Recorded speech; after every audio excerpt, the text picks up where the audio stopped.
Hello friends, welcome to my YouTube channel.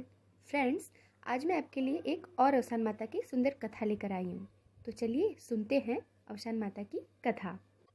एक नगर में एक राजा राज्य करते थे। उनके राज्य में लोग बहुत ही सुखी और खुश रहते थे, परंतु राजा को कोई संतान न होने के कारण वो बहुत ही दुखी रहते थे। एक दिन की बात है, नगर में एक मदारी आया। उस समय राजा और रानी अपने महल के छत पे खड़े थे। उन्होंने देखा कि मदारी बंदर बंदरिया का नाच दिखा रहा है। मदारी बंदर बंदरिया से कभी कहता उठो, कभी कहता बैठ जाओ, कभी सोने को कहता तो कभी नाचने को कहता, और वो बंदर बंदरिया मदारी के कहे अनुसार ही किया करते थे।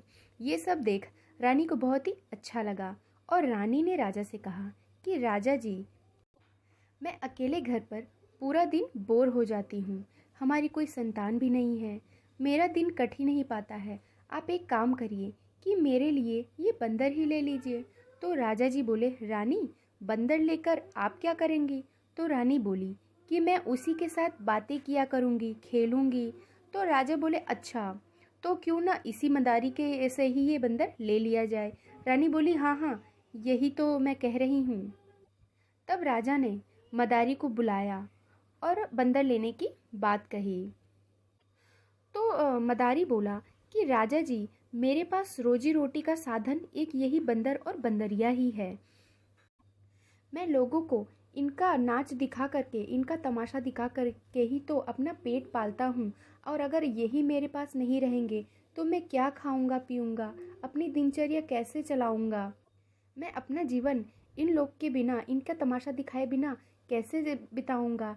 तब राजा ने कहा कि तुम चिंता मत करो, मैं तुम्हें बहुत सारा धन दूंगा। तुम चाहो तो मैं तुम्हें रहने के लिए घर भी दे सकता हूँ।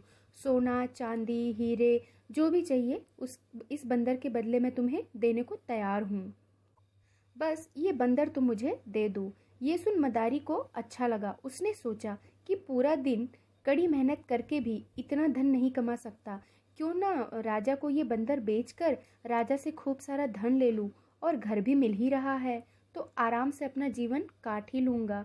ये सोच मदारी ने राजा को अपना बंदर बेच दिया, और राजा ने बंदर खरीद कर रानी को सौंप दिया। अब तो रानी पूरा दिन उसी बंदर के साथ बिताती और खुश रहती। कभी बंदर को वो नहलाती, कभी खिलाती, कभी उसके साथ खेलती। इसी तरह वो बच्चों की तरह उसका पालन पोषण करने लगी। अब तो राजा भी निश्चिंत हो गए। उन्हें उन्हें भी रानी की कोई फिक्र नहीं रही। वो सोचने लगे कि रानी इस बंदर के साथ कितने व्यस्त रहती हैं और बच्चे की तरह उसका कितना पालन पोषण करती हैं। रानी का समय भी आसानी से कट रहा था, लेकिन रानी अंदर ही अंदर बहुत दुखी थी। एक दिन रानी ने बंदर को नहलाया, तैयार किया, फिर खाना खिला रही थी, लेकिन उसके चेहरे पर पहले वाली खुशी नहीं थी। तो ये सब देखकर बंदर बोला, रानी जी, आपको क्या परेशानी है? आप इतनी दुखी क्यों हैं? तब रानी बोली, नहीं नहीं, ऐसी तो कोई बात नहीं है। लेकिन बंदर नहीं माना। बंदर के बहुत आग्रह करने पर रानी बोली कि मेरे पास इतनी धन दौलत, घर बार, सोना चांदी, सारी ही खुशियां हैं, परंतु सिर्फ संतान नहीं है। हमारे बाद हमारे ये राजपाट का, हमारी दौलत का क्या होगा? हमारा ये राजपाट कौन संभालेगा? बस मुझे इसी की चिंता लगी रहती है। तब बंदर बोला, रानी जी, आपने मुझे पाला है, मेरा इतना ध्यान रखती हैं आप, इसलिए आप चिंता ना करें, मैं आपको बालक अवश्य ही दूंगा। ये सुन रानी को आश्चर्य हुआ और वो बोली, तुम मुझे कैसे बालक दोगे? तब बंदर बोला, मैं जैसे जैसे कहूँगा बस आप वैसे ही करते रहना, रानी जी पर कोई सवाल मत पूछना। ये सुन रानी को बहुत ही आश्चर्य हुआ, पर वो बोली कि ठीक है, जैसा तुम कहोगे मैं वैसा ही करूँगी। बंदर के बहुत आग्रह करने के बाद रानी मान गई। रानी मान गई। अब बंदर ने राजा के पास जाकर कहा कि राजा जी, रानी जी गर्भ से हैं, उन्हें संतान होने वाली है। ये सुन के तो राजा बहुत खुश हुए। राजा बोले, वाह बंदर, तुमने तो मुझे बहुत अच्छी खबर सुनाई है, मैं बहुत खुश हूँ। तब बंदर बोला कि राजा जी, लेकिन एक परेशानी है। राजा बोले, क्या? तो बंदर बोला कि इतना खुश मत होइए आप, बस परेशानी ये है कि आप अभी रानी से मिल नहीं सकते हैं। तो राजा बोले क्यों, मैं रानी से क्यों नहीं मिल सकता? तो बंदर बोला अगर आप अपनी रानी से मिलेंगे तो आपकी आने वाली संतान को खतरा हो सकता है, इसलिए आप अभी उससे नहीं मिल सकते हैं। तब तो राजा डर गए और बोले नहीं नहीं ठीक है, मैं रानी से नहीं मिलूंगा। जब इतना समय बिताया है तो 9 महीने और ही सही संतान को देखने के लिए मैं ये 9 महीने भी बिता लूंगा किसी तरह, रानी से नहीं मिलूंगा मैं। और राजा रानी से नहीं मिले। इसी तरह 9 महीने बीत गए। इसके बाद 9 महीने के बाद एक दिन बंदर ने आकर राजा जी को खबर दी कि रानी ने एक सुंदर से राजकुमार को जन्म दिया है। तब राजा फिर बहुत खुश हुए और बोले अब तो मुझे रानी और अपने बेटे से मिलने दो बंदर। तो बंदर फिर बोला नहीं नहीं राजा जी, आप अभी भी उन दोनों से नहीं मिल सकते हैं। राजा ने कहा कि अब क्या परेशानी है, अभी भी हम अपने बेटे और अपनी रानी से क्यों नहीं मिल सकते हैं? तो बंदर बोला कि राजा जी माफ़ करना, पर अभी भी संकट टला नहीं है। अभी जब तक आपका बेटा 18 वर्ष की आयु तक का नहीं हो जाएगा तब तक आप अपने बेटे से नहीं मिल पाएंगे। अगर आप उससे मिलना चाहेंगे तो भी आपकी संतान पे अभी भी खतरा है, उस पर संकट आ सकता है, उसकी जान भी जा सकती है। तो राजा बोले अरे ठीक है बंदर, तुम जैसा कहोगे मैं वैसा ही करूँगा। पहले तो मैं निसंतान था, अब तो मुझे संतान हो गई है। अपने संतान की जान बचाने के लिए, उसके हर संकट को दूर करने के लिए मैं थोड़ा और सब्र कर सकता हूँ। मैं 18 साल तक फिर उससे नहीं मिलूँगा, पर रानी से तो मिल सकता हूँ ना। तो बंदर ने कहा नहीं नहीं राजा जी, आप ना ही रानी से और ना ही अपने बेटे से किसी से नहीं मिल सकते हैं। तो राजा बोले ठीक है चलो, जब इतना समय बिताया तो 18 साल और बिता लूँगा। और इधर रानी परेशान कि अब तो राजा जी मुझसे मिलने आएंगे और राजा जी को जब पता चलेगा तो वो तो बहुत नाराज़ होंगे, और कहीं ऐसा ना हो कि वो इस नाराज़गी इस गुस्से में मुझे मेरी हत्या भी कर दें, क्योंकि हमने उनसे इतना बड़ा झूठ बोला है। हमारे कोई संतान तो है नहीं। अब इस बंदर ने जैसा जैसा कहा वैसा वैसा मैंने किया। यही सब सोचकर रानी बहुत ही दुखी होने लगी। रानी जी की ऐसी हालत देख बंदर बोला रानी जी आप घबराइए मत, मैं हूँ ना, मैं सब संभाल लूँगा और आपको आपका बेटा भी ज़रूर मिलेगा। ऐसे ही करते करते धीरे धीरे समय गुजरा। बेटा फिर 18 साल का हो गया, 18 साल का पूरा हो गया। फिर बंदर राजा जी के पास आकर बोला राजा जी आपका बेटा 18 वर्ष का हो चुका है, आप अपने बेटे की विवाह की तैयारी करिए, क्योंकि आपका बेटा बड़ा हो गया है, विवाह योग्य हो गया है।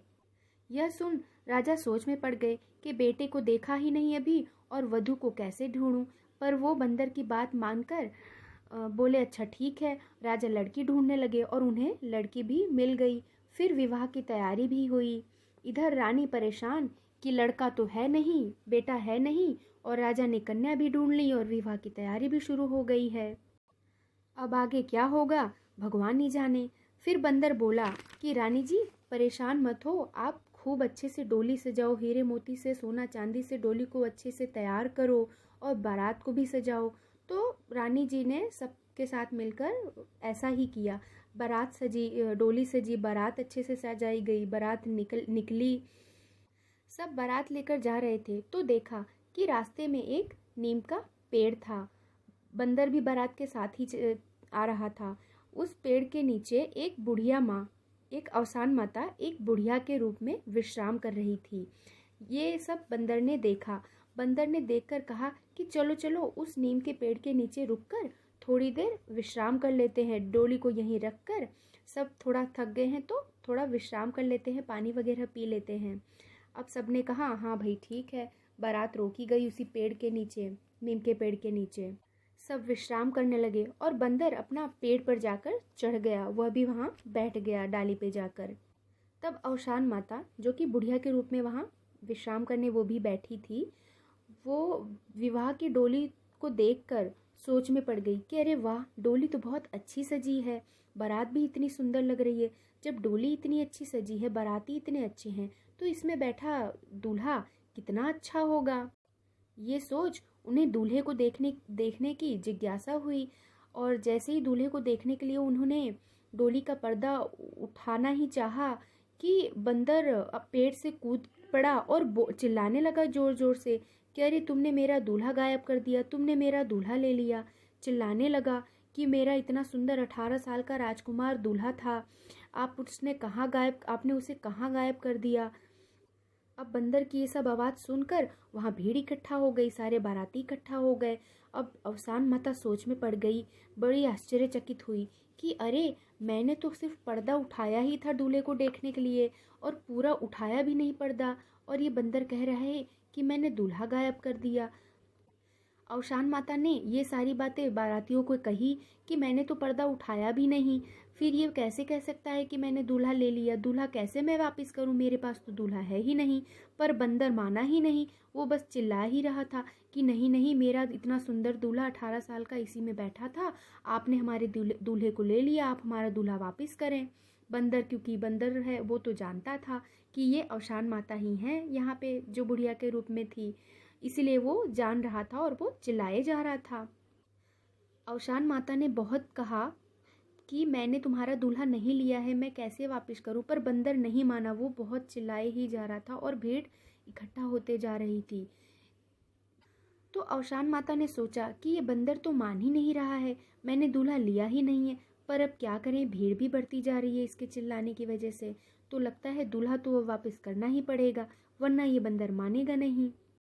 तो बंदर ने जैसे बताया था 18 साल का सुंदर दूल्हा था, वैसे ही माँ अवसान माता ने 18 साल का सुंदर सा राजकुमार सजाकर उसमें डोली में बिठा दिया।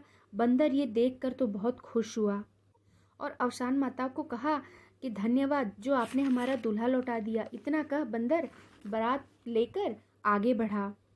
बारात कन्या के घर पहुंची, वहाँ बारात का अच्छे से आगमन हुआ, अच्छे से शादी ब्याह भी हो गया। अब बारात का अच्छे से आगमन भी हो गया, शादी ब्याह भी अच्छे से सब कुछ हो गया। तब राजा ने अपने 18 साल के बेटे को वहाँ पर देखा और बड़े ही खुश हुए कि अरे वाह, मेरा बेटा तो कितना सुंदर है, बिल्कुल राजकुमार है। वह अपने बेटे को एकटक देखते ही रहे। फिर शादी के बाद राजा के बेटे बहू ने उनका आशीर्वाद लिया और उसके बाद उन्होंने घर की ओर प्रस्थान किया। यहाँ बंदर पहले ही घर पहुँच गया था और रानी से बोला, रानी जल्दी जल्दी दरवाज़ा खोलो। रानी डर गई कि शायद राजा आ गए हैं, अब तो दरवाज़ा खोलूंगी, राजा देखेंगे और सब सवाल पूछेंगे मुझसे, आज तो मेरी जान ज़रूर वो ले लेंगे अगर वो बेटा नहीं है तो डरते डरते रानी ने दरवाज़ा खोला, देखा तो बंदर अकेले ही खड़ा था। बंदर बोला, रानी जी परेशान मत हो, जल्दी से पूजा की थाली सजाओ, सबको बुलाओ और अपने बेटे बहू की स्वागत की तैयारी करो, बेटे बहू आने वाले हैं आपके। ये सुन रानी बोली कि ये कैसे हुआ, बेटे बहू कैसे? तो बंदर बोला कि रानी जी परेशान मत हो। इतना कह के उसने सारी कहानी बताई जो जो वहाँ पे हुआ। चिल्ला के उसने जो अवसान माता से कहा कि आपने मेरा दूल्हा ले लिया और अवसान माता ने एक सुंदर सा राजकुमार दिया। ये सारी कहानी रानी को बंदर ने सुनाई। ये सारी कहानी, ये सारी बात सुन रानी बहुत खुश हुई। वो बोली, बंदर तुमने मुझे बेटा दे दिया, तुम महान हो, तुमने मुझे संतान नहीं थी संतान दी है। और अवसान माता ने भी हम पर बहुत बड़ी कृपा की है कि हमें उन्होंने एक राजकुमार जैसा एक सुंदर सा बेटा दिया है। मैं उनकी पूजा धूमधाम से करूँगी, उनकी जय हो। अब जब बारात वापस आई तो रानी जी ने उन्होंने अपने बहू बेटे का स्वागत धूमधाम से किया और वो अपने बेटे को वो भी एकटक निहारने लगी। वो अपने बेटे को देखकर बहुत खुश हुई। अब बेटे बहू का आगमन हुआ। कुछ समय बीता। कुछ समय बाद रानी ने राजा से सारी बात बताई कि हमने बंदर के कहने पर ये सारा काम किया था और हमें माँ अवसान माता की कृपा से ही हमारे राजकुमार मिले हैं, हमारा राजकुमार मिला है, इसलिए क्यों ना हम अवसान माता की पूजा करें। हमें उनकी कृपा से ही हमारी संतान मिली है, इसलिए हमें धूमधाम से उनकी पूजा करवानी चाहिए। तब राजा ने ये सब कुछ सुनकर बहुत ही आश्चर्य हुआ और बोला, हाँ ये बात तो सही है, बात बहुत आश्चर्य वाली है, लेकिन माता रानी ने हम पे कृपा की है और इस बंदर ने हमें संतान दिलाई है। हम औशान माता की पूजा जरूर करेंगे। राजा ने पूरे नगर में घोषणा करा दी कि सब हमारे यहाँ घर आए, हम औशान माता की पूजा करवा रहे हैं। सब नगर के लोग राजा के दरबार आए। माँ औशान माता की पूजा हुई। खूब सुख शांति से सब रहने लगे। राजा का पूरा परिवार औशान माता की कृपा से खुशहाल हो गया और राजा जी अपने बेटे के साथ अपना पूरा राजपाट संभालने लगे। ये सब देख बंदर अब खुश हुआ और उसने एक दिन राजा से कहा कि राजा जी आप और रानी जी अब खुश हैं, अब तो आपकी संतान भी आ गई है और आप सब खुशहाल जीवन बिता रहे हैं, तो क्यों ना अब आप हमें अनुमति दें, मुझे भी अपने मालिक के पास ही जाने दें, क्योंकि मैं भी अपने मालिक के पास ही ज़्यादा सुखी हूँ, ज़्यादा खुशी से वहाँ रहता हूँ। तो राजा और रानी ने बंदर की बात मान ली और कहा ठीक है, और बंदर को जाने की अनुमति दे दी। बंदर अपने मालिक के पास चला गया। जिस प्रकार औशान माता ने निसंतान राजा और रानी को उन्हें एक संतान दी, उसी प्रकार वो अपने भक्त की हर कमी को दूर कर उन्हें उन पर अपना आशीर्वाद बनाए रखे। जय औशान माता, आपकी सदा ही जय हो। तो फ्रेंड्स, कैसी लगी आपको मेरी ये कथा? कमेंट बॉक्स में ज़रूर बताएं। और अगर आपने मेरे चैनल को सब्सक्राइब ना किया हो तो प्लीज़ सब्सक्राइब ज़रूर करें। और फ्रेंड्स, आपको पूजा, कथा या किसी भी चीज़ को लेकर, माता जी को लेकर कोई भी प्रश्न हो तो आप कमेंट बॉक्स में पूछ सकते हैं। और इसी प्रकार मैं आपके लिए औशान माता की नई नई कहानियाँ और भजन लेकर आती रहूँगी।